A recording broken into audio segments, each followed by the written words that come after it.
அண்மை செய்தி வெளியாக இருக்கிறது. காங்கிரசுக்கு ராஜ்யசபா சீட் ஒதுக்கீடு செய்து முதலமைச்சரும் தாவேக தலைவருமான விஜய் அறிவிப்பு வெளியிட்டிருப்பதை தற்போது நாம் அண்மை செய்திகளாக பார்த்து கொண்டிருக்கிறோம்.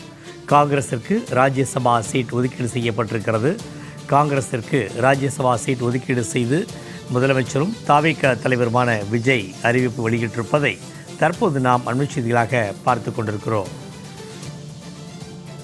தமிழக சட்டமன்ற தேர்தலில் 107 தொகுதிகளை வென்று ஆட்சி அமைக்க முடியாமல் அந்த இறுதிக்கட்டத்தில் இருக்கின்ற பொழுது தாவேகாவிற்கு முக்கிய ஆதரவு கொடுத்தது காங்கிரஸ் கட்சி என்றே சொல்ல வேண்டும். அந்த தருணத்தையெல்லாம் கருத்தில் கொண்டு தற்பொழுது தமிழகத்தில் காலியாக உள்ள ராஜ்யசபா இடத்திற்கு தாவேகா ஆதரவு தெரிவித்திருக்கிறது. காங்கிரஸ் ராஜ்யசபா எம்பிக்களின் பலம் தற்பொழுது 30ஆகவும் அங்கே உயர்ந்திருப்பதை நம்மால் பார்க்க முடிகிறது. மாநிலங்களவையில் காங்கிரஸ் எம்பிக்களின் எண்ணிக்கை 30ஆக அதிகரித்திருக்கிறது. தமிழகத்தில் ஒதுக்கப்பட்டுள்ள இந்த இடம் அதிக எண்ணிக்கையில் கொண்ட தாவேகாவிற்கு கிடைக்க வேண்டியதை காங்கிரசிற்கு விட்டுக் கொடுத்திருக்கிறது தாவேகா. அதற்கான அறிவிப்பை தமிழக முதல்வரும் தாவேகா தலைவருமான விஜய் அவர்கள் வெளியிட்டிருக்கிறார். அது தொடர்பான செய்திகளை தற்போது நாம் அண்மை செய்திகளாக பார்த்து கொண்டிருக்கிறோம். மாநிலங்களவையில் காங்கிரஸ் எம்பிக்களின் எண்ணிக்கை 30ஆக அதிகரித்திருக்கிறது. இது தொடர்பான கூடுதல் விவரங்களை தெரிவிக்கிறார் நமது செய்தியாளர் ஜெயலானி. தற்பொழுது தமிழகத்தில் காலியாக உள்ள இடத்திற்கு தாவேகா காங்கிரசிற்கு ஆதரவு அளித்திருக்கிறது. கூடுதல் விவரங்களை பதிவிடுங்க. வணக்கம் சண்முகவேல்.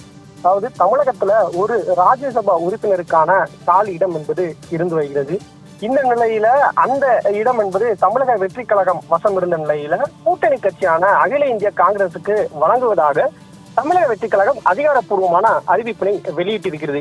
குறிப்பாக இதன் காரணமாக அகில இந்திய காங்கிரசுடைய இந்த மாநிலங்களவை உறுப்பினருடைய எண்ணிக்கை என்பது 30ஆக உயர்ந்திருக்கிறது. குறிப்பாக ஏற்கனவே 29 ராஜ்யசபா உறுப்பினர்களை கொண்டிருந்த காங்கிரஸ் கட்சியினர் தற்போது தமிழகத்துல மேலும் ஒரு ராஜ்யசபா உறுப்பினரை பெறுவதன் காரணமாக அதனுடைய எண்ணிக்கை என்பது 30ஆக உயர்கிறது. ஏற்கனவே தமிழகத்துல திமுகவுடைய ஆதரவோடு ஒரு மாநிலங்களவை உறுப்பினரை பெற்றிருக்கிறது காங்கிரஸ் கட்சியினர். இந்த நிலையில இரண்டாவதாக தற்போது தமிழக வெற்றி கழகத்துடைய ஆதரவோடு மீண்டும் ஒரு ராஜ்யசபை உறுப்பினருக்கான அந்த பதவியை தற்போது பெற்றிருக்கிறது. வருகிற 18ஆம் தேதி அதற்கான தேர்தல் என்பது நடத்த இருக்கிறது. அந்த தேர்தலுக்கு பிறகாக அதில் யார் காங்கிரஸ் சார்பில் போட்டியிடுறாரோ அவர்கள் மாநிலங்களவை உறுப்பினராக தேர்வு செய்வதற்கான அதிக வாய்ப்புகள் இருக்கிறது. குறிப்பாக தமிழக வெற்றி கழகத்தை பொறுத்தவரை மாநிலங்களவை உறுப்பினராக தேர்வு செய்வதற்கான முதல் வாய்ப்பாக அது கிடைத்திருந்தது. எனவே தங்கள் கட்சி சார்பில் ஒருவர் முதல் முறையாக மாநிலங்களவையில தேர்வு செய்யப்படுவார் என்பதாக எதிர்பார்க்கப்பட்ட சூழ்நிலையில அக்கட்சியில் இருக்கக்கூடிய தேசிய தலைமையில் இருக்கக்கூடியவர்கள் நேரடியாக தமிழகத்தின் முதலமைச்சரும் தமிழக வெற்றி கழகத்தின் தலைவருமாக இருக்கக்கூடிய விஜயை நேரில் சந்தித்து தொடர்ச்சியாக கோரிக்கை வைத்ததன் காரணமாக தற்போது அந்த பதவியை காங்கிரசுக்கு ஒதுக்கீடு செய்வதாக தமிழக வெற்றி கழகத்தின் சார்பில் அதிகாரப்பூர்வமாக அறிவிப்பு வெளியிடப்பட்டிருக்கிறது. குறிப்பாக நேற்றைய தினம் அக்கட்சியின் மூத்த தலைவர் ப. சிதம்பரம் அவர்கள் தமிழக முதலமைச்சரை ஜோசப் விஜயை நேரில் சந்தித்திருந்தார்.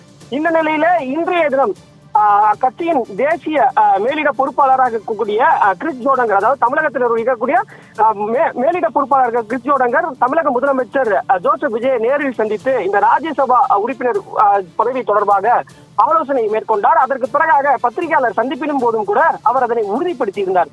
தமிழகத்தில் காலியாக இருக்கக்கூடிய அந்த மாநிலங்களவை எம்பி சீட் என்பது காங்கிரஸ் பெறுவதில் உறுதியாக உள்ளோம் என்பதாகவும் அவர்கள் அதில் தெரிவித்திருந்தார்கள். இது தொடர்பாகத்தான் முதலமைச்சரை சந்தித்து நாங்கள் உரையாற்றி இருந்தோம் என்பதாகவும் அந்த ஆலோசனை என்பது நடைபெற்றது என்பதாகவும் மேலிட பொறுப்பாளர் இருக்கக்கூடிய கிறிஸ் ஜோடங்கர் தெரிவித்திருந்தார். இந்த நிலையில அவர் சந்திப்பு நடைபெற்று சில மணி நேரங்களுக்குள்ளாகவே தற்போது தமிழக வெற்றி கழகத்தின் சார்பில் அதிகாரப்பூர்வமான அறிவிப்பு என்பது வெளியாகி இருப்பது பார்க்க முடிகிறது. அந்த அதிகாரப்பூர்வ அறிவிப்பில் காங்கிரசுக்கு எங்கள் ஆதரவோடு அந்த ராஜ்யசபா எம்பி உறுப்பினர் பதவி என்பது வழங்குகிறோம் என்பதாக தெரிவிக்கப்பட்டிருக்கிறது.